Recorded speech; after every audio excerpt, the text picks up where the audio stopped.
तेलंगाना के नए सेक्रेटेरिएट, जिसको मेमार दस्तूर हिंद डॉक्टर BR अम्बेडकर के नाम पर रखा गया है, का इफ्तिताह तवक्को है कि पोंगल के बाद किया जाएगा। इस असरी और तमाम सहूलतों से लैस इमारत की तामीर के काम आखिरी मराहिल में पहुंच गए हैं। मजदूर 3 शिफ्टों में काम कर रहे हैं ताकि जल्द अज जल्द इस इमारत को तैयार किया जा सके। इन पर कौमी निशान लगाने के काम भी किए जा रहे हैं। बड़े बड़े क्रेन्स की मदद से कौमी निशान गुंबदों पर लगाए जा रहे हैं। इन निशानात का वजन 5 टन है। सेक्रेटेरिएट में वज़ीर आला के चंद्रशेखर राव के दफ्तर के कामों पर भी तवज्जो मरकूज की गई है। फर्श के कामों के लिए खुसूसी मार्बल्स का इस्तेमाल किया जा रहा है और दीगर बकिया काम भी तेजी के साथ जारी है।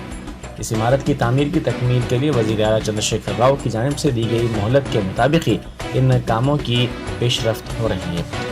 साथ ही सेक्रेटेरिएट में मस्जिद मंदिर के काम भी तेज रफ्तारी के साथ जारी हैं।